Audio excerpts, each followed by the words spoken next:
이제 의협에 종사할 허락을 받음에 나의 생애를 인류 봉사에 바칠 것을 엄숙히 서약하노라.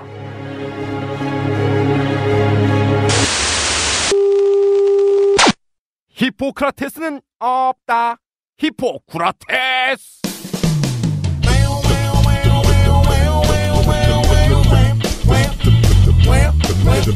차마 기사로 쓰지 못하는 보건의료 뒷얘기를 구라로 풀어보는 방송 히포크라테스 시간이 돌아왔습니다.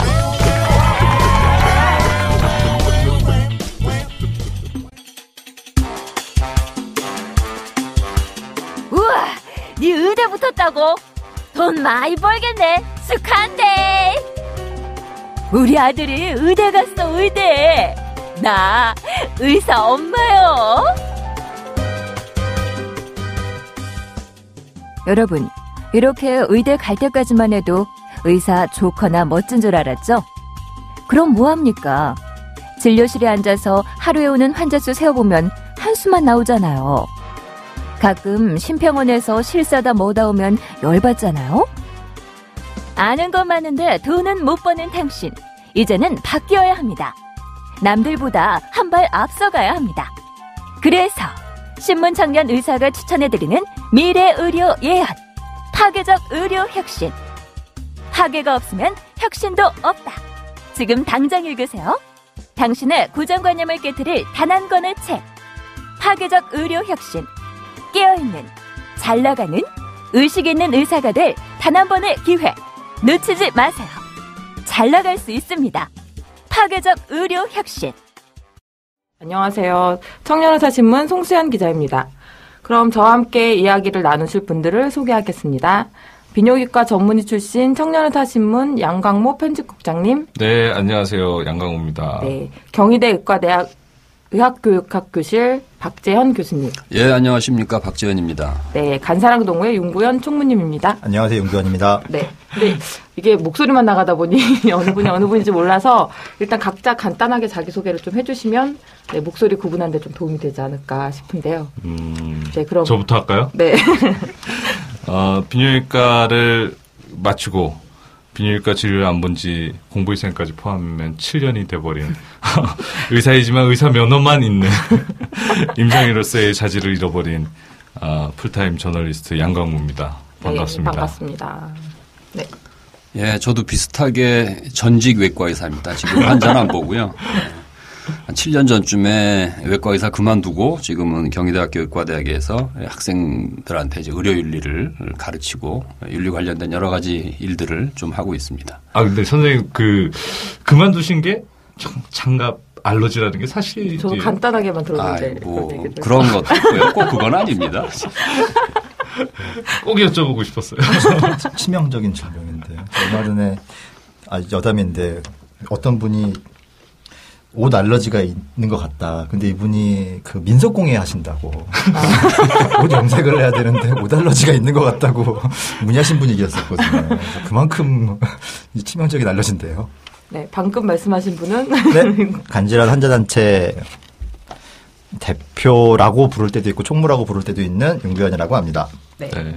저희 뭐 지나가면서 호칭은 그냥 뭐 교수님, 총무님. 네. 우리의 그 청년의사에서 팟캐스트가 2개가 있잖아요. 하나가 나는 의사인데 여기는 완전히 나는 꼼수다의 어떻게 보면은 판박이 느낌? 구성이나 패러디. 그러면서 이 세 분이 개그맨이 의사가 아닙니다. 제가 보니 진짜 히스토리가 개그맨이세요. 너무 재밌어서 우리가 잘못하면 황금어장에 있어가지고 옛날에 무릎팍도사에 밀려가지고 라디오스타가 됐던. 라디오스타가 이제는 먹었잖아요.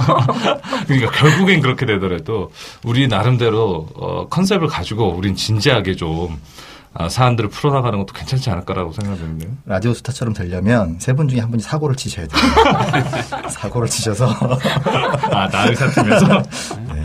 그 낙검수를 쫓아갈 필요는 지금 없는 것 같아요. 네, 저도 그렇게 생각해요. 네. 우리 나름 컨셉이 있는 거니까요. 우리 컨셉을 어떻게 가질까요? 글쎄, 이 팟캐스트 제목을 히포크라테스로 이제 정했는데. 네, 마음에 드시나요? 네.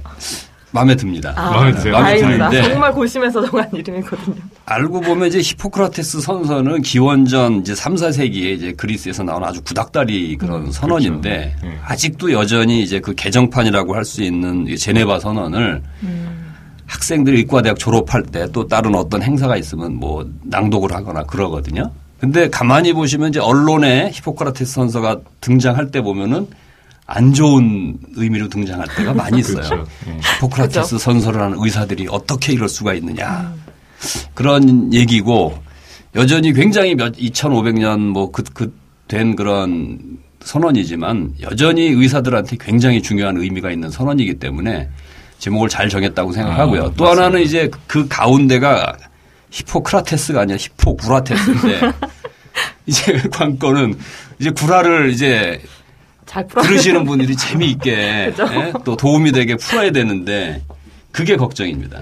그러게요. 근데 교수님이 그 구력이 굉장하시다는 제가 이야기를 들어서 저도 굉장히 그 얘기를 안심을 듣고. 하고 있는데 한번 주도를 해주시면 어떨까 생각이 드는데요. 그 문제는 재미가 없어요. 교수님이 말씀하셨던 대로 히포크라테스에 대한 각인이 굉장히 크거든요. 가끔 사무실에서 오늘 송 기자가 히포크라테스 선서를 출력해가지고 오더라고 이게 맞냐고요. 그래서 나는 사실 졸업할 때 늦어가지고 히포크라테스 선서 못했다고 얘기했는데 그 히포크라테스의 단어서부터 깨보자 그런 의미에서 이름도 정했고 또 의료계의 칩을 한번 건드려보자 해서 오늘의 주제를 좀 이따 MC가 얘기를 하겠지만 정했습니다. 그러면 송수영 기자는 이걸 하면서 뭘 기대하시는지 저는 솔직히 좀 궁금하거든요. 저는요. 일단은 이 히포크라테스가 정말 솔직하게 종편 네. 진출이 꿈이라고. 아주 왜 그런지 종편이 아니라 공중파. 제가 종편 안 나간다. 0.1% 시청률 안 나가요. 이번 불러도 안 나간다는 이 고마. 이야. 그럼 뭐 사전 얘기는 하고요. 제가 오늘 주제를 뭐 이렇게 저렇게 얘기를 하다 보니 요즘 한참 지난해도 그렇고 현안이 되고 있는 리베이트로 일단 첫 주제를 잡았는데요. 이게 뭐 지난해 말, 그러니까 새해가 바뀌기 전에 바로 12월 말에 리베이트를 받은 의사 5명을 포함해서 리베이트를 제공한 제약사며 뭐 의약품 도매업체 관계자 해가지고 검찰이 적발한 관계자가 2,000명이 넘어요. 예, 그 중에 한 25명은 적발돼서 11명이 불구속 기소됐고, 뭐, 나머지는 약식 기소됐고, 아무튼, 그게 되게 큰데, 그리고 이 중에 한 2,000여 명은 그 의사가 1,600명이 넘고, 약사가 한 400명 정도 되는데, 복지부에 행정처분 의뢰를 해서 면허 정지를 받을 위기에 처해 있는 거죠. 뭐, 그리고 그 전에는 리베이트 쌍벌제 시행된 후 처음으로 리베이트를 받아서 면허 취소에 해당하는 집행유예가 선고된 사례도 있었고요. 뭐 이렇게 구체적으로 사례를 따지지 않아도 지난 한 해 리베이트와 관련된 사건 사고가 참 많았잖아요. 저는 자꾸 이게 학생들을 가르치다 보니까 이게 대답을 하는 게 자꾸 질문을 하고 싶은 생각이 드는데요. 예? 일단은 리베이트에 대한 그 생각이 의사들하고 일반 시민들하고 많이 다른 것 같아요. 그래서 의사가 아닌 두 분이 솔직하게 이게 내가 청년의사 기자가 아니고 지금 이 히포크라테스에 나왔다고 그 생각을 하지 않고 솔직하게 얘기를 한다면 리베이트 그러면 어떤 생각이 드시는지 한번 듣고 싶습니다. 이게. 수업 시간에 선생님한테 질문 받는 느낌이어가지고선. 왠지 대답 잘해야 될 것 같아요. 그러게요. 사실 저는 친한 선생님들이 많아요. 그리고 제가 모임을 하는 게 이제 간질환이다 보니까 내과 선생님들이거든요. 네. 국민들은 잘 모르겠지만 리베이트가 결국 핵심이 되는 거가 내과 소아과이기 때문에 의원급에서 다른 과들은 그렇게 처방량이 많지는 않지 않나요? 내과 소아과 선생님들이 들으시면 다들 아시고 인정하니까. 그래서 그과 선생님들이고 상황에 대한 인식이 좀 있죠. 그러니까 일반 국민 입장에서 일반 국민 입장 얘기한다 그러면 뻔하지 않겠습니까? 뭐 열받는다, 뭐 내가 지금까지 속았다, 그럴 줄 몰랐다, 내 앞에서만 친절하는 거나 혹시 내가 준 약 중에 그 몇 개는 리베이트 때문에 이 약을 선택한 것이 아니냐, 뭐 내가 3개만 먹어도 되는데 5개를 준 거 아니냐, 이런 생각들을 가지시게 되겠죠. 근데 아까 이제 송수영 기자님께서 시작에 그 신문에 실릴 수 없는 대표적인 얘기가 이 얘기인 것 같아요. 그 기사에서는 약간씩 다루긴 하지만 정말 속내를 얘기하기는 어려운 얘기였던 것 같고요. 시작을 하는 주제로는 제일 적합한 것 같습니다. 그 리베이트라는 게 그러니까 그 기존에는 리베이트 했을 때 그렇게 부정적인 이미지는 없었거든요. 뭐 기자 입장을 떠나서 학생 때도 그렇고 뭐 학생 때 리베이트라는 단어를 그렇게 많이 접할 수 있는 기회는 없지만 그랬는데 이게 어느 순간부터 리베이트 나오면 뇌물 뒷돈 이렇게 연결이 되기 시작하더라고요. 그래서 지금은 흔히들 다들 리베이트 하면 뇌물 이렇게 인식들을 하죠. 불법이란 단어를 굳이 안 붙여도. 근데 이제 리베이트에서 좀 이제 인터넷에 그냥 그 조사를 해보니까요. 사전적으로는 그냥 뭐 잘 아시는 것처럼 이제 거래를 많이 하는 게 단골 거래처가 있어서 뭐 물건을 많이 사주거나 또 그러면은 그거를 그 돈을 일부를 돌려주는 그런 개념이거든요. 그래서 이게 무조건 불법은 아니고 뭐 운송업이나 보험업 그런 데서도 이제 다양하게 하고 있고 뭐 관습으로 정상적인 상행이다. 그런 입장을 보이기도 하나 봐요. 이제 큰 틀에서 이제 리베이트 그런 것도 이제 그 얘기를. 미국 같은 데 보면은 뭐 마트에서 사고 나면 그 나중에 카드 같은 거 다시 보면 리펀드 해주는 그거를 이제 리베이트라고 하기도 하더라고요. 그렇죠. 뭐 크게 따지면 오케이 캐시백 뭐 이런 것도 그러니까 이제 물품 대금을 깎아주는 게 아니라 일단은 구매를 하고 그 일부를 이제 지불한 사람한테 돌려주는 그런 개념으로. 뭐 보상금처럼. 그래 12월 달에도 한번 의협에서 그런 입장을 보인 적도 있어요. 이게 그렇죠. 그 불법이 왜 불법이냐라고 주장하는 시장 경제에서 이게 허용되는 거 아니냐. 그래서 이 자정선언에 못 참여하겠다 그런 얘기도 하긴 했거든요. 근데 한번 그 어떤 사안이 있을 때 인터넷에 뉴스 검색을 한번 해보시면은 그거에 대해서 어떻게들 보고 있는지 알 수가 있거든요. 그렇죠. 근데 리베이트라는 단어로 쳐보면은 굉장히 부정적인 의미로 나오고 아마 99% 이상은 의사나 약사 관련된 거지 다른 거 안 나오더라고요. 그죠. 그러니까 일단은 다른 쪽에서는 비자금 이런 용도를 많이 표현을 쓰죠. 그럼 용어를 바꿔야 될까요? 많이 하지 않습니까? 뭐 비자금. 근데 아무튼 이때 리베이트라는 용어에 대해서는 일반 국민들이 굉장히 부정적인 생각을 가지고 있고 리베이트 그러면 일단은 의사, 약사 이제 의료인을 떠올리는 그런 상황이 된 거죠. 그리고 아까도 윤 총무님 말씀하신 것처럼 리베이트가 결국은 뇌물 아니냐 그런 생각을 하고 있는 거죠. 그래서 이게 이 시장 경제에서 허용되는 리베이트냐 아니면은 이게 뇌물이냐 그 성격을 어떻게 규정하느냐에 따라서 이게 생각이 많이 달라지는 것 같아요. 일단은 일반인들이 가지고 있는 거는 뒷돈이죠, 뒷돈.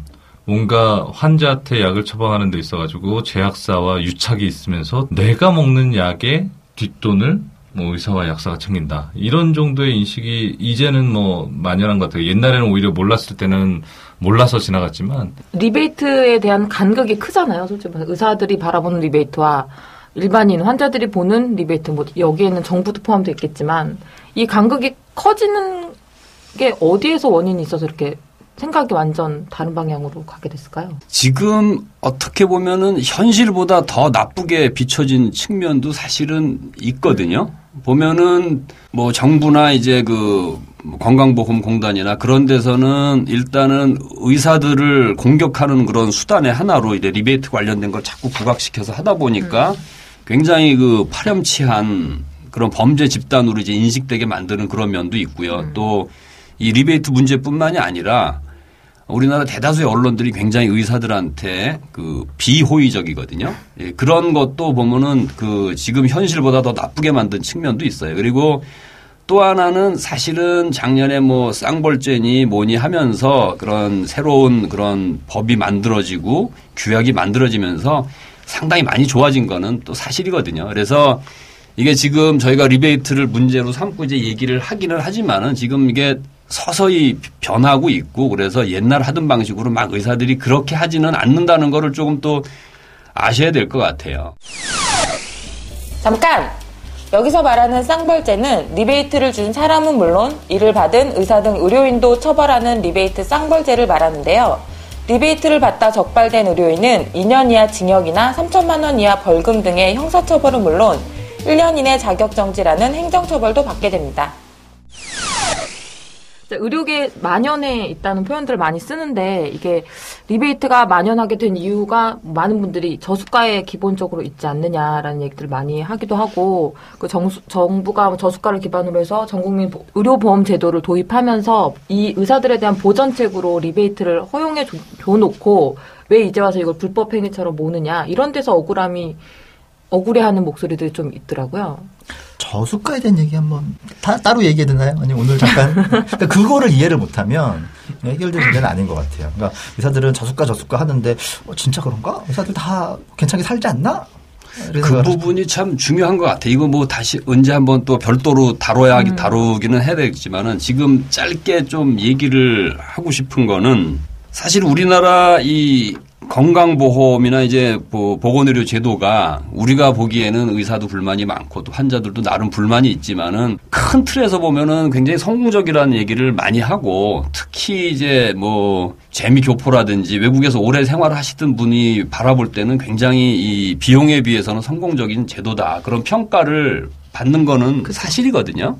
그런데 이제 큰 틀에서 보면은 그렇게 발전하는 과정에서 사실은 의사들이 일정 부분 좀 손해를 봤다고 할까? 좀 어느 정도 희생을 했다고 할까? 그런 부분이 있는 거를 좀 인정을 할 필요는 있는 것 같아요. 짧은 시간 내에 이제 건강보험제도가 이렇게 정착이 되는데 이렇게 뭐 이 관련된 이해 당사자들의 의견을 고루 수렴해 가면서 이렇게 안정적으로 정착이 된 게 아니라 짧은 시간에 이제 밀어붙여서 정착이 되면서 의사들의 목소리가 반영이 안 된 거는 사실이거든요.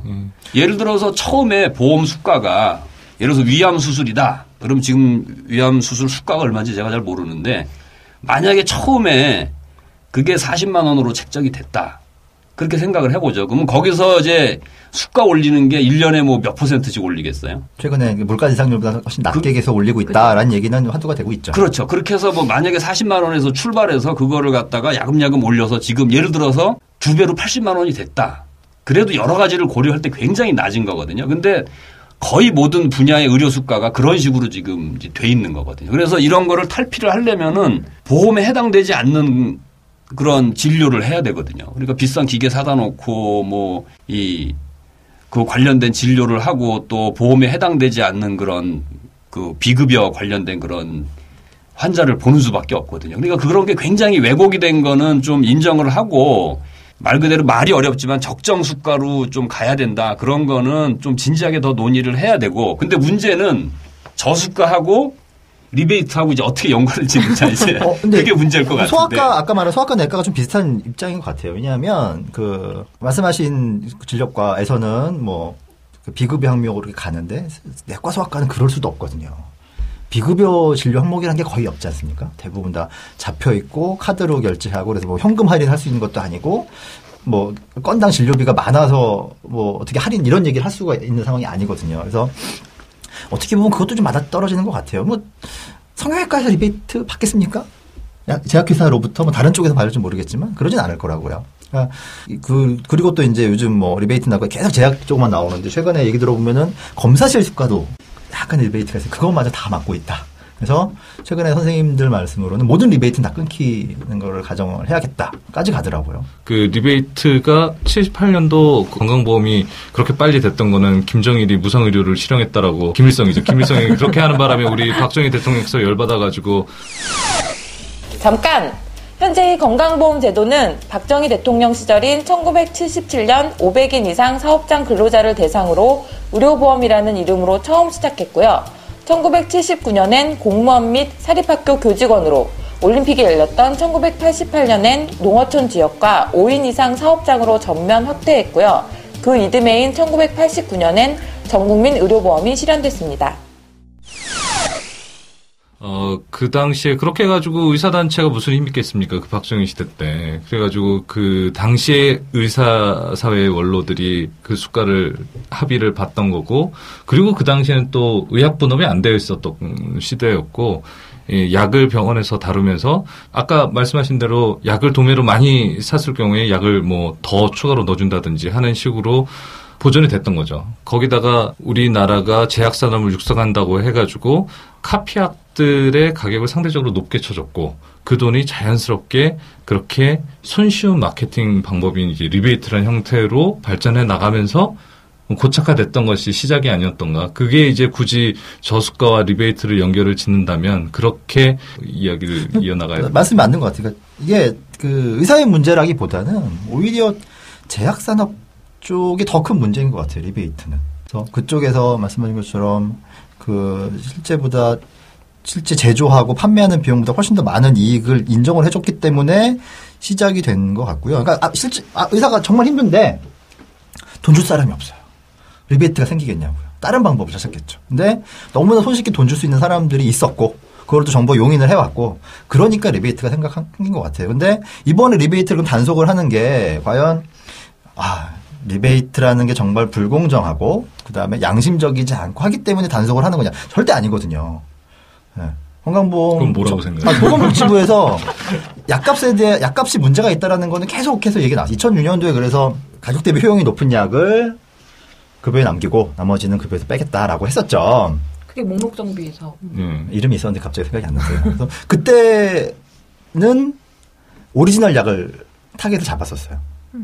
그래서 오리지널 약 위주로 해서 그러니까 신약을 등재할 때 가격 대비 효용을 따져서 좋은 것만 등재를 해주고 그러지 않은 거는 안 하겠다라는 거였고 그 당시에 저도 국회에서 하는 공청회 참여 패널로 가서 아니 신약 얼마 안 된다. 그때 이제 논리가 우리나라 건강보험공단 지출에서 약이 차지하는 비중이 너무 빨리 증가한다. 잠깐만 이게 논의가 지금 어려워지는 것 같은데 일단 오리지널 약이 나오고 그러는데 그 부분을 따로 떼야 될 것 같아요. 네, 좀 송 기자님이 좀 정리를 해주시면 좋을 것 같아요. 일단은 그 리베이트 관련해서 오리지널 약이니 카피약이니 그것도 얘기를 해야 되는 부분이거든요. 그러니까 쉽게 얘기하면 오리지널 약은 이제 다국적 제약회사에서 만들어가지고 지금 뭐 현재 비싸게 팔리고 좋다고 그렇게 쓰는 약이고 일단은 처음 만든 약. 예, 그렇죠. 그래서 오리지널은 되게 비싸죠. 반면에 그런 있고요. 뭐 그렇죠. 특허가 끝나거나 그러면은 그거를 이제 카피를 해서 만들면은 뭐 카피약이니 뭐 제네릭이니 해서 성분은 같지만은 굉장히 싼 약이거든요. 그래서 어떤 약을 쓰느냐 그것도 또 리베이트하고 연관이 있죠 이제. 네. 이어서 말씀드리면, 그러니까 결국은 비용에 대한 통제를 더 하고 싶은데, 약을 건드리고 싶은데, 기존에 약을 건드리고자 하는 노력이 모두 실패를 했습니다. 그래서 정부가? 그렇죠. 신약 등재하는 거에서 가격 깎겠다는 거 실패했고요. 그리고 기등재 의약품에 또 약효를 비교를 해서 좋은 것만 남기겠다는 것도 모두가 인정할 수 있는 기준을 만들 수 없다라는 이유로 실패를 했어요. 그래서 그러면은 약 가격을 뭘로 깎겠냐. 그래서 뭐 시장형 실거래 상한제도라는 것도 얘기가 나왔다가 또 결국 올해 지금 시행이 예정되어 있는 14% 일괄 인하까지 나오는데 그렇게 일괄 인하를 하겠다 그러면 뭔가 이유가 있어야 되거든요. 제일 좋은 방법이 약가의 가격이 너무 거품이 많다. 근데 그 거품이라는 게 의사한테 가고 있더라. 리베이트라는 것으로 가고 있더라. 그러니까 깎겠다라는 식의 논리인 것 같아요. 지난 10여 년 동안 의사한테 리베이트 가는 거 몰랐겠느냐는 거죠. 다 알고 있었던 거 아니겠어요? 여기서 드는 생각은 이제 보건의료 정책 당국도 좀 생각을 좀 달리 해야 되는 게 리베이트 문제를 지금 뭐 약가라든지 보건의료 비용을 어떻게든 줄여보려는 그런 차원에서 이게 얘기가 되면 안 되는 거거든요. 절대로 그러니까 원래 그게 핵심은 아닌. 그렇죠. 사안이죠. 이제 리베이트가 예를 들어서 이게 뭐 윤리적이다 비윤리적이다 아니면 옳다 그르다 그리고 이런 것 때문에 환자한테 피해가 가겠다 안 가겠다 그런 차원으로 논의를 해야지 일단 의료 비용이 너무 많이 늘어나니까 그거를 보기 위해서 이렇게 하겠다. 그런 접근은 아니거든요. 결과는 비슷할 수는 있는데. 저는 그렇게 생각을 안 해요. 그러니까 리베이트를 단기간 내에 이렇게 실태 파악을 싹 하고 몇천 명을 단기간 몇 달 만에 다 잡아들이고 이런 것들은 알고 있었다는 거거든요. 네. 알고 있었다. 그렇죠. 정부도 모르고 있었던 건 아니거든요. 네. 근데 구체적으로 누가 얼마를 받았는지 모르겠지만 대략 어느 정도 덩어리에서 움직이겠다라는 건 분명히 짐작을 하고 있었을 거라고요. 근데 그걸 지금 왜 하느냐가 저는 우리가 관심을 가져야 될 분야인 것 같아요. 일단 정부가 리베이트에 대한 생각을 어떻게 가지고 있느냐는 거는 뭐 개개인 공무원들이 어떤 생각을 가지고 있느냐가 아니라 기조를 본다고 하면 의약분업 전후로 해가지고 리베이트를 다룰 때는 의사를 다루기 위한 도구로 어떻게 보면 협박용이죠. 의사사회에 대한 협박용으로 리베이트라는 거 우리가 쥐고 있다라는 식으로 해가지고 건수 되면 이렇게 터트리는 방식이었다면 지금은 약가 인하에 대해서 초점을 맞춥니다. 경제적인 논리, 우리 건강보험 시스템이 지속 가능한가라는 관점에서 약가 인하 치고 리베이트가 약가의 원인이라는 걸 치고 있는데 사실 더 핵심은 이 리베이트라는 구조적인 문제, 우리나라의 문제도 있겠지만 생각을 해보면은 이 리베이트로 인해서 환자는 완전 논의 대상이 안 되고 있는 거거든요. 이 약에 실제로 복용하는 사람 그리고 이 약이 처방하게끔 되는데 영향을 미치고 있는 제약회사, 의사 이 3자 간의 관계 속에서 정부가 개입해가지고 경제 논리로만 얘기를 한다라는 거는 리베이트 문제에 어떻게 보면 본질적인 걸 가리는 게 아니냐라는 생각을 해볼 필요가 있는 거죠. 제 얘기가 그거라니까요. 정부는 본질적인 문제에 관심이 없어요. 네, 의사 환자들이 이거 가지고선 피해 보는 것 때문에 하는 것 같지 않아요. 제 생각에는. 환자 단체 입장에서 봤을 때 환자는 개인적인 입장에서 완전 설마 정부가 그럴 리가 있다. 아니 그럴 논리였으면 지금까지 안 할 이유가 없었다니까요. 왜 안 했겠어요? 언제든지 할 수 있었던 거였거든요. 모르는 거 아니었고. 아니 검찰이나 경찰이 나서가지고 6개월 만 2,000명을 잡아들였는데 기소를 할 수가 있는 상황인데 이걸 못했을 리는 없자는 거죠. 그렇죠. 그럼 이 시점에서 좀 단순하게 질문을 던져서 저수가 문제가 참 해결이 안 되고 있어요. 저수가하고 이제 리베이트를 또 연결시키고 있고요. 그러면은 아주 단순하게 좀 삐딱하게 얘기를 해서 생계형 범죄는 처벌 안 해도 되는 건가요? 그럼 이게 생계형 범죄인가요? 생계형 범죄는 아니죠.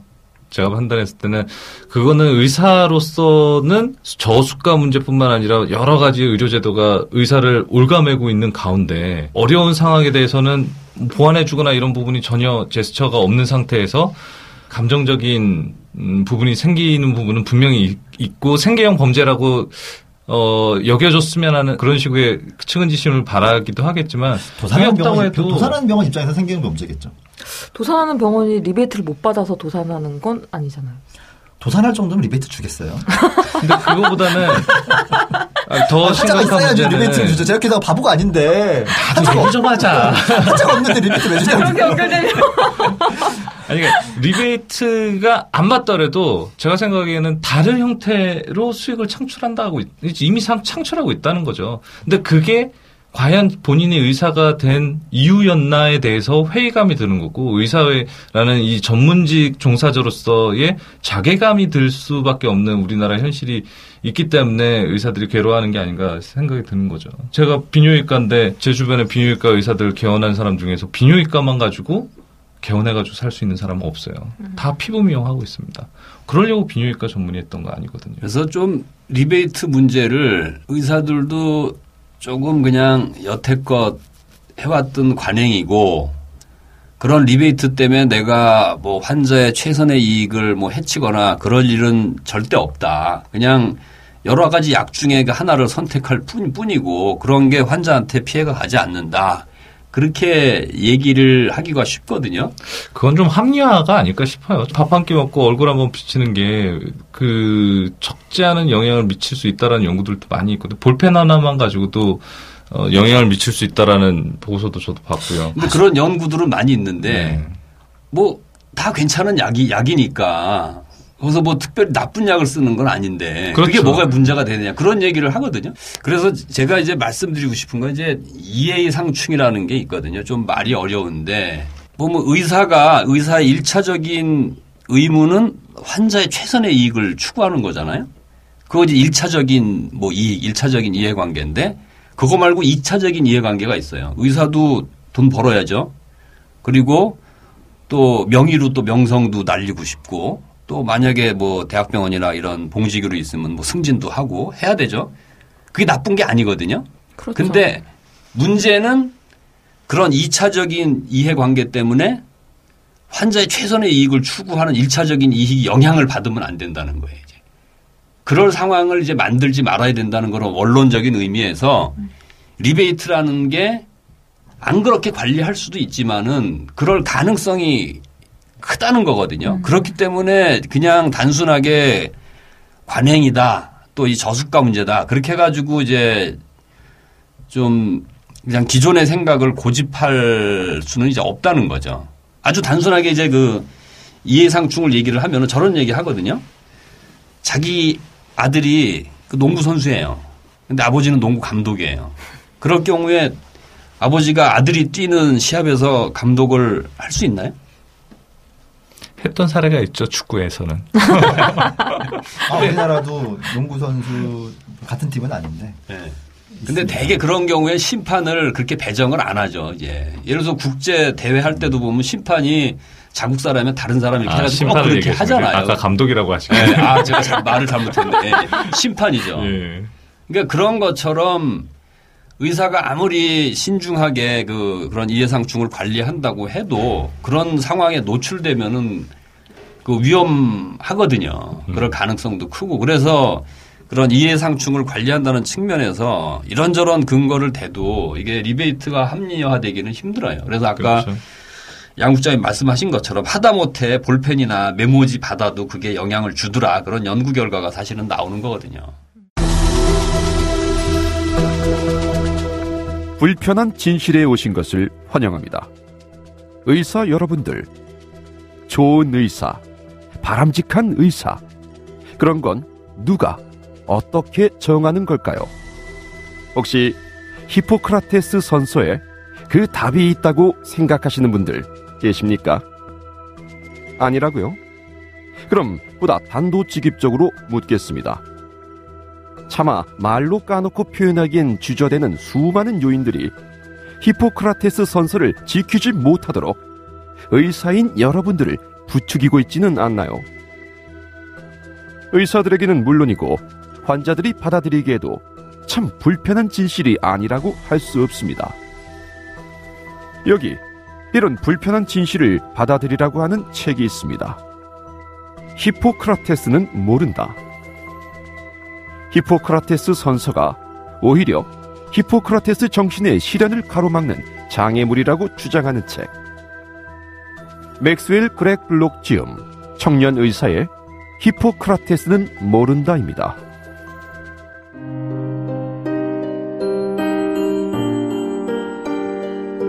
한쪽 가슴으로 사랑하기. 한쪽 가슴으로도 사랑할 수 있을까? 26 젊은 나이에 유방암 3기 진단을 받은 여의사 경희. 그녀를 치료하는 선배 여의사 수연. 청천벽력 같은 암 선고 후 그녀의 마음속에 회오리치는 수많은 고민들과 갈등. 그리고 1년간의 치료 과정. 이들이 전해주는 희망과 용기의 메시지. 한쪽 가슴으로 사랑하기.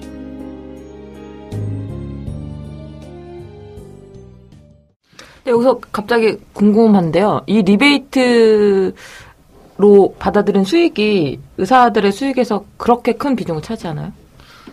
이것 때문에 굶어 죽는 영향은 아니겠죠. 근데 진료과마다 다른 것 같아요, 정말. 아, 그래요? 네. 이게 리베이트로 이게 완전 그러니까 어떤 의미에서든, 그러니까 모든 리베이트인 거죠. 뭐 합법적인 거나. 뭐 밥을 얻어먹는. 현금으로 할까요? 제가 알기로는 모 제약회사와 점심을 먹어가지고 밥을 얻어먹었다고 하는데 이해상충 아닙니까? 저는 골고루 얻어먹습니다. 그래서. 아니, 그게 좀 궁금해서요. 리베이트. 근데 아까도 말씀드렸지만은 리베이트 관련해서 굉장히 지금 규정이 잘 다듬어져 있어요. 공정거래위원회에서 규약 만들고 또 이 제약산업도 그 협회가 있거든요. 다국적 제약산업 회가 따로 있고 우리 국내의 제약사 또 협회가 따로 있는데 거기도 이제 규약심의위원회를 만들어서 이런 거는 된다 안 된다 그런 게 아주 디테일하게. 네, 꼼꼼하게 다 네. 돼 있어요. 뭐 외국의 학회 참여한다든지 아니면은 이 뭐 제품 설명을 한다든지. 그래서 사실은 지금 나와 있는 그런 규정대로만 가도 사실은 굉장히 많이 발전하고 이제 많은 문제의 소지를 없애는 거는 사실이거든요. 이제. 잠깐! 공정경쟁규약 많이 들어보셨죠? 리베이트 쌍벌제가 시행되면서 음성적인 리베이트 제공 행위를 방지하기 위해 정상적인 상거래 관행으로 인정될 수 있는 금품 제공 행위 등을 규정한 건데요. 의약품과 의료기기 거래에 관한 공정경쟁규약이 있고요. 이는 불법 리베이트 판단 기준이 되기도 합니다. 공정거래 규약 이런 걸 두고도 말이 많잖아요. 사실 피해가는 꼼수가 있어요. 너무 피해가는 경우도 있고 너무 네. 디테일하고 너무 타이트하게 조여놔서 오히려 뭐 학회 유치하는데 이런 데도 상당히 피해가 온다 이런 얘기도 많고 하는데 뭐 그런 학회를 또 모르시는 분들도 있을 테니까 학회라는 거는 의사라는 직업이 사실은 그냥 하는 말이 아니라 평생 공부를 할 수밖에 없는 직업이거든요. 계속 이런 뭐 과학적인 발견이라든지 그런 게 계속되고 그러면서 의학이 굉장히 빨리 발전을 하기 때문에 공부를 안 하면은 사실은 이 제대로 진료를 할 수가 없어요. 그래서 그런 평생 교육의 아주 좋은 방법 중에 하나가 학회이기 때문에 그런 거를 이제 제약회사가 후원하는 거는 뭐 윤리적으로 정당한 근거가 있죠 이제. 네. 조금 생각을 달리하면 의사들은 의사 관련 학회만 생각을 하고 있는데 저는 이제 사회복지를 전공을 했거든요. 인문사회가 사실 아무도 스폰 안 해줄걸요. 인문사회가 학회를 누가 스폰을 하겠습니까? 경제학이나 이쪽은 해줄 수 있겠지만 심리학은 잘 모르겠는데 사회학, 인류학도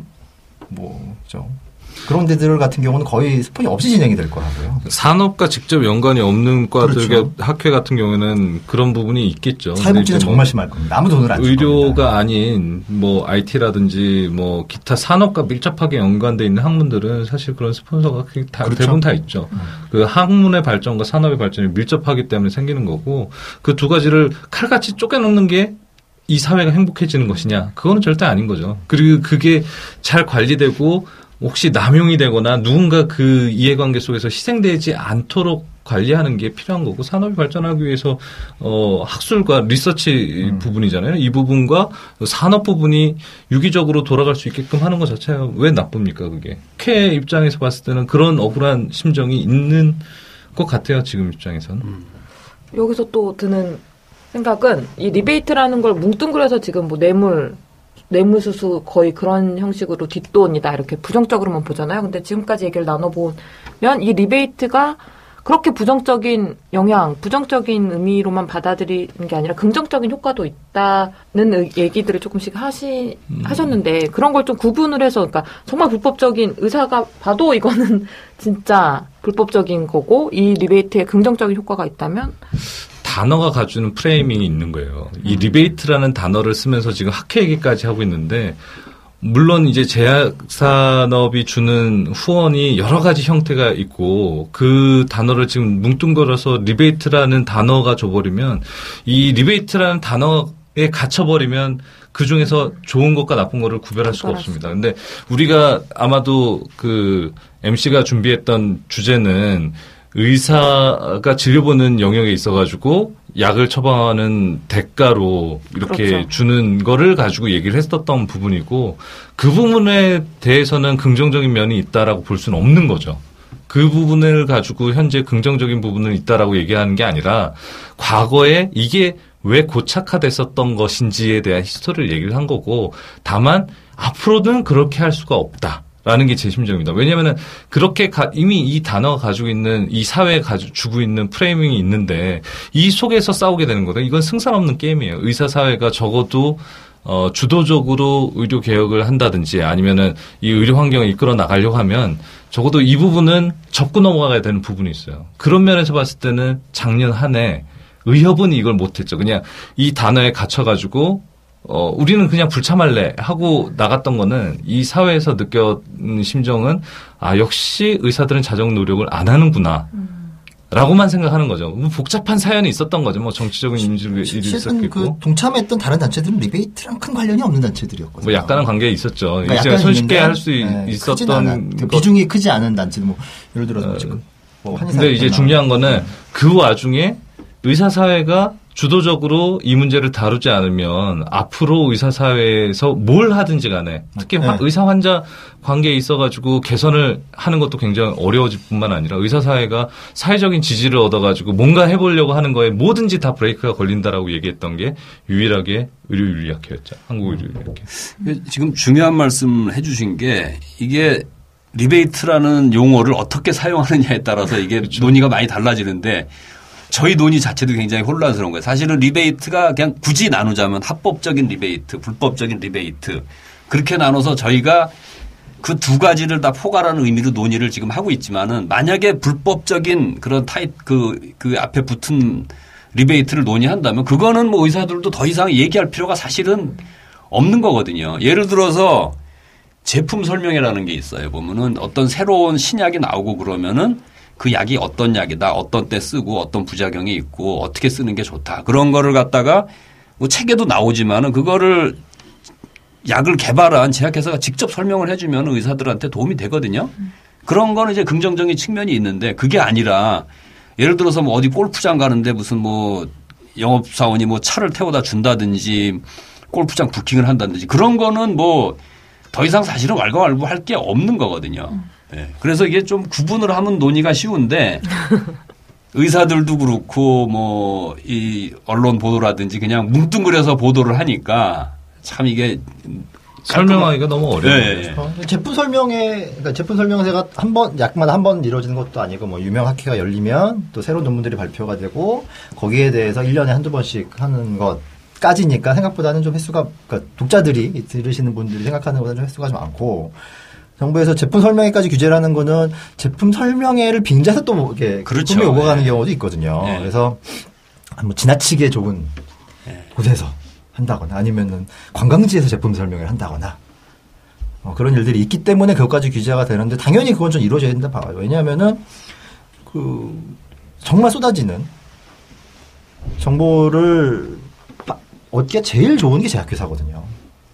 그래서 또 한 사람한테 듣는 게 아니라 여러 제약회사에서 와서 저도 여러 제약회사 사람들 만나지만 만나면 자기네 약 좋은 점 얘기하고 상대방의 나쁜 거 헐뜯거든요. 그 사이에서 취사 선택을 하면서 정보를 얻는 게 크기 때문에 그거는 아주 자연스럽게 좀 앞으로도 인정이 돼야 된다고 생각을 하고 말씀하신 것처럼 처방양 환자한테 약을 쓰는 대가로 이루어지는 리베이트는 절대 금지되어야 한다. 그러면 이제 그 이후에 만약에 의사들이 일부 과에서 그러니까 한두 명이 아니라 일부 특정한 과가 전체적으로 이것 때문에 흔들린다 그러면 거기에 대한 보전 방법은 좀 고민을 해봐야죠. 어린이 여러분, 안녕하세요. 저는 오늘 여러분들에게 멋진 의사 선생님 50분을 소개해드릴 손칼이에요. 옛날에 의사 선생님들을 인터뷰하는 기자가 있었는데 이뻐. 아직 미혼이야. 이 기자가 10년 동안 인터뷰한 의사들이 더 이뻐. 하루는 수원에서 정신질환 장애인들이랑 카페를 차린 정신과 의사를 인터뷰하는데 마음이 글래머야. 정신질환 환자들에게 마음을 나눠줘. 경실련 공동대표가 된 의사는 얼굴로 뽑았나봐. 이뻐. 또 하루는 이태원 살인사건 수사를 맡았던 법의학 교수를 만났는데 치명적이야. 미스테리하거든. 벚꽃 뛰는 의사 출신 변호사는 와, 이렇게 특이하고 감동스러운 의사 선생님이 50분이나 소개되어 있는 책은 굿닥터 쿨닥터예요. 전국 서점에서 구입할 수 있답니다. 그러면은 지금 대부분의 의사들이 이렇게 이른바 불법적인 리베이트까지 허용을 해달라고 그러는 건 아니지 않나요? 그거는 그렇죠. 뭐 당연히 아니라고 생각하고 싶습니다만 지난해 12월 말 대한병원협회 등 13개 보건의학단체가 리베이트를 주지도 받지도 말자며 자정선언을 했습니다. 그러나 의료계 최대 규모 단체인 대한의사협회는 자정선언 자체가 선언적 의미 이상 아무런 의미가 없다며 불참했습니다. 리베이트는 시장 경제하에서 어디에나 있는 거래 형태로 문제될 게 없는데도 유독 의료계에만 쌍벌제를 도입해 의사들을 범법자 집단으로 매도했다는 게 자정선언에 불참한 이유입니다. 의협은 리베이트 쌍벌제에 대해 위헌소송도 추진하고 있습니다. 어디에다 있다라는 건 사실 올바른 표현은 아닌 것 같아요. 왜냐하면 리베이트가 오갈 수 있는데 그 리베이트가 누구의 이익으로 돌아가느냐의 문제이거든요. 예를 들어서 어떤 회사에서 물건을 사는데 리베이트 받았다 그러는데 그게 회사의 이익으로 주주의 이익으로 돌아간다거나 회사의 이익으로 돌아가면은 전혀 위법이 아닌데 그게 구매 담당자의 이익으로 돌아가면 위법이 되는 거잖아요. 이것도 비슷한 문제라고 봐요. 약을 사는 데 있어서 싸게 사서 그러니까 의사라는 사람은 약을 처방을 하는 권리라는 거는 중간에서 중개하는 역할이잖아요. 환자가 약을 쓰는 데 있어서. 근데 그 산 게 환자한테 돌아간다라고 하면 전혀 문제가 없는데 중간에서 뭐 나눠 가질 수도 있죠. 내가 능력이 좋아서 중개인이 좀 싸게 했으면은 나도 좀 먹어야 될 거 아니냐. 그러면 그거는 이의가 없죠. 근데 지금의 구조는 이게 뭐 의사가 만든 제도는 아니고 정부에서 만든 제도는 이게 싸게 사더라도 환자한테 갈 수 있는 웨이트가 전혀 없기 때문에 문제가 된 거라고 보고요. 그래서 의협에서 그런 표현을 쓴 거는 저는 그 의사들의 그런 정서는 좀 있는 것 같아요. 그거는 100분. 어떤 정서냐면은 정부가 지나치게 통제를 한다.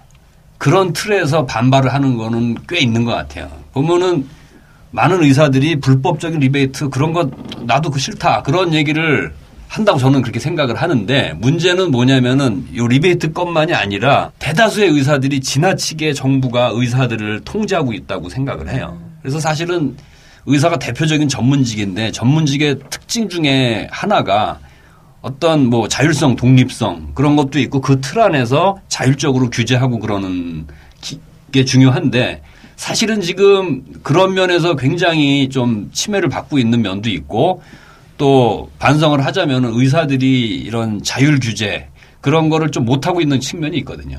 그거 자율 규제를 못하면 외부에서 뭔가가 들어가거든요.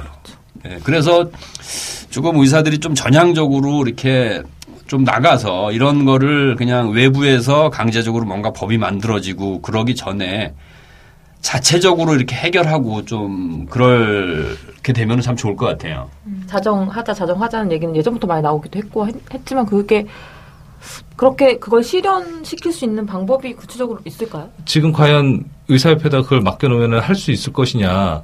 뭐 진짜로는 할 수 있을지 몰라도 사회가 바라봤을 때는 그 이익 집단이 이익 집단 내에 자정을 하는 건 불가능해 보인단 말이에요. 의협이 더 정치적이려면 실제로는 이익을 추구한다고 하더라도 그 큰 이익을 추구하기 위해서는 사회와의 신뢰 구축을 하는데 굉장히 신경을 써야 된다. 그런 면에서 봤을 때 리베이트 문제를 가지고 그냥 단순히 회원 이익을 위한다라는 포지션으로 불참 선언해버리는 거는 오히려 그 다음에 가져가야 될 이익을 해하게 한 결과를 낳았을 것이다. 그냥 의협 입장에서만 생각했어도 그렇다는 거죠. 아까 제가 왜 이 시점에서 리베이트를 정부에서 이렇게 갑자기 좀 세게 지적을 하고 나오느냐를 고민해 볼 필요가 있다라고 생각이 들었고 또 선생님 말씀하신 것처럼 양강호 선생님은 의사 단체에서 선제적으로 나서서 뭔가를 좀 의견을 내야 되는 상황이 아니었냐 말씀을 하셨는데 좀 비슷한 문제가 있더라고요. 저는 제가 쓰는 소설은 뭐냐면 정부가 한 10여 년 전부터 늘 고민하고 있는 게 현재의 지불제도로는 못 끌고 나간다.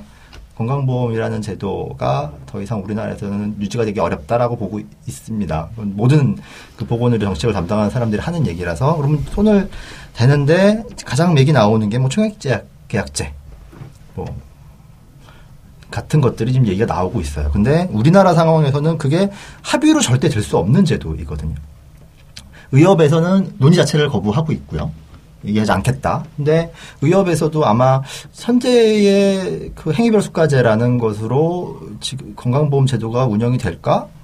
물론 이제 의협의 일부 선생님들은 뭐 아예 건강보험 제도가 날아갔으면 좋겠다라고 생각하시는 분도 있겠지만, 근데 그렇게 생각 안 하시는 분들, 회원분들이 훨씬 더 많을 거라고요.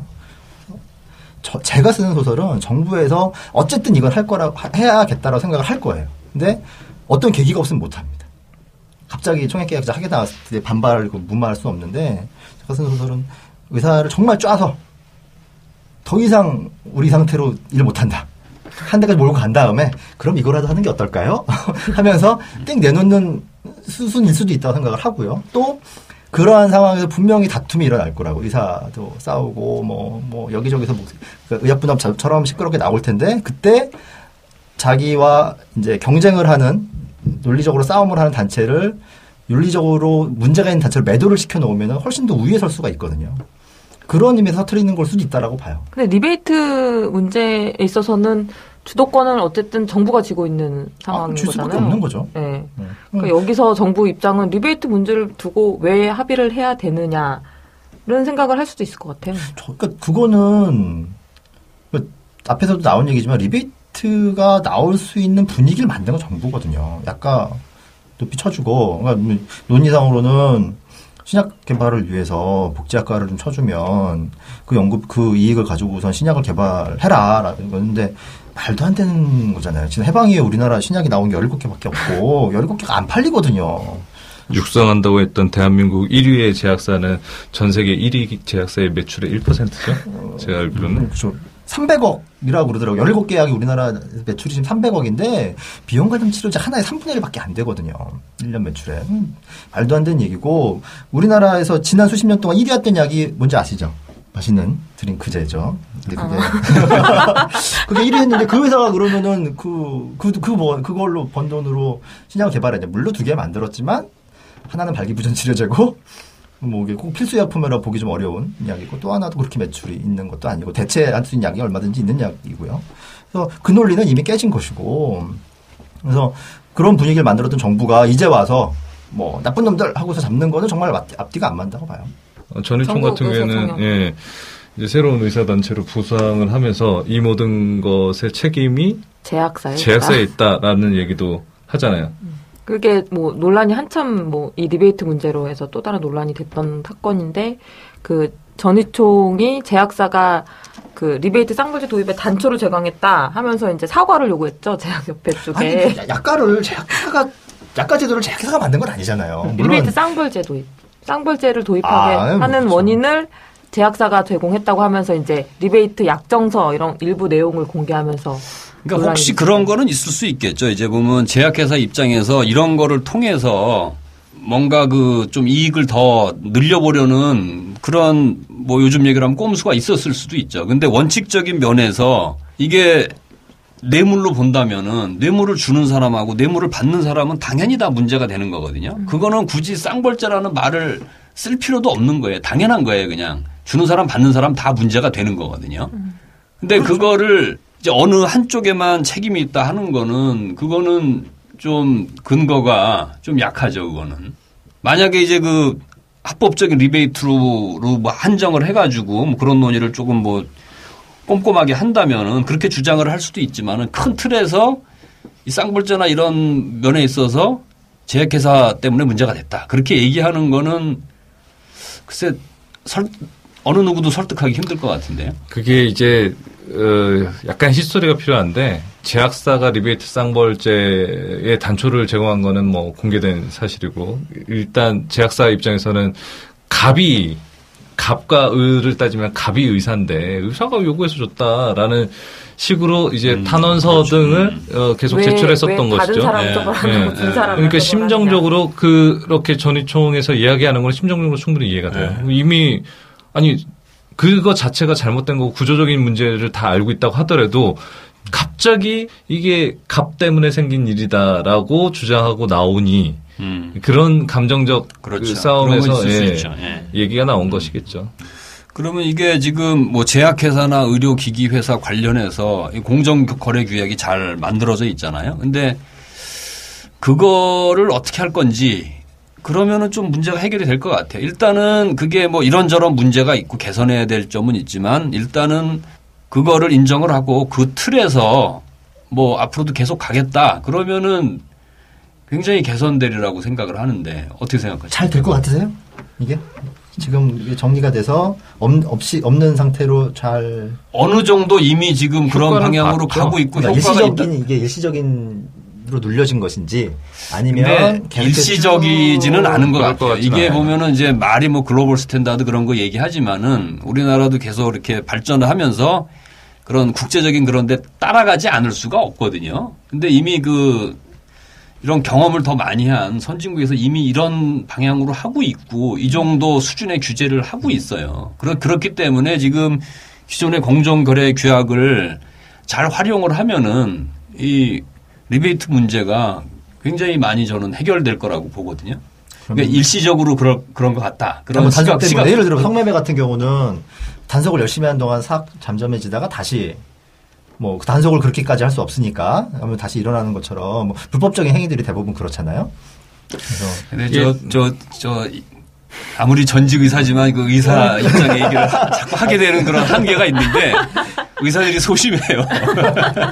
알겠습니다. 그것도 그렇고 일시적으로 되지 않게끔 하려면 정부가 단순히 이렇게 규제만 할 것이 아니라 이게 왜 필요한 건지 이게 이런 게 당신네들의 전문성을 해친다라는 의사협회 역시 그 역할을 못하고 있다는 것도 그렇기 때문에 아마 우리 환자 단체의 입장에서는 이게 일시적인 거 아니냐. 전혀 이게 강압적으로만 하는 것이지 지금 단속한다고 해서 안 하는 것이지 이거 느슨해지면 또 하는 거 아니냐라는 시각이 있을 이유가 거기에 있다고 봅니다. 그러니까 이게 약 동체 들어가잖아요. 지금 약가 정책이. 그렇죠. 말씀하신 대로 이게 그냥 규제 일변도로 그냥 가면은 오히려 이런 그 역기능이 더 많아질 수도 있어요. 뭐 이리 빠져나가고 저리 빠져나가고 그럴 연구를 해서 그럴 가능성이 있는데 그렇게 되지 않으려면은 의사들이 좀 생각을 바꾸고 어느 정도는 의사들을 또 설득할 필요가 있는 거거든요.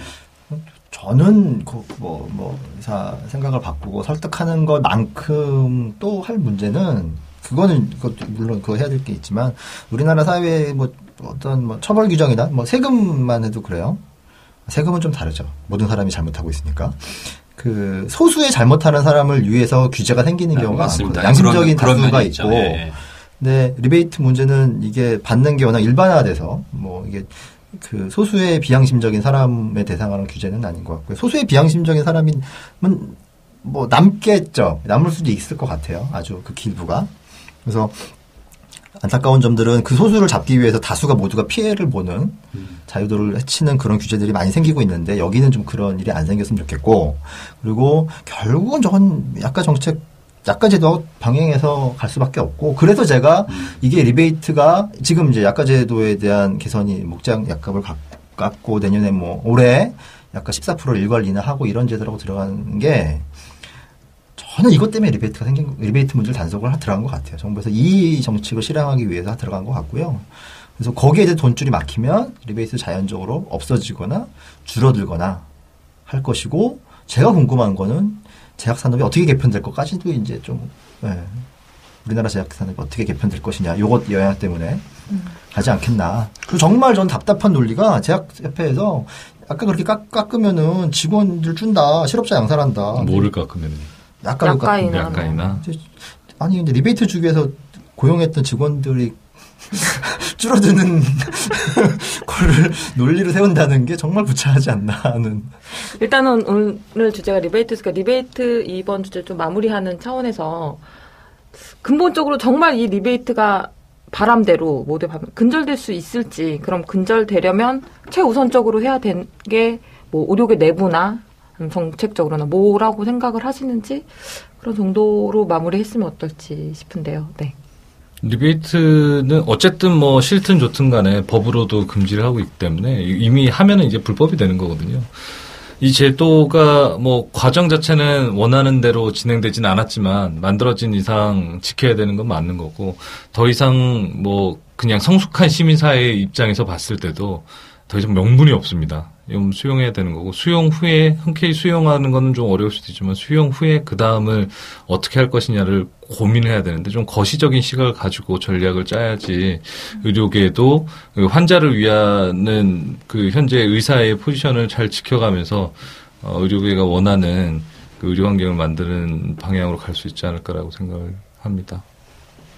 네, 저는 이 쌍벌죄니 뭐니 그런 외부 규제가 생기기 전에 의사들이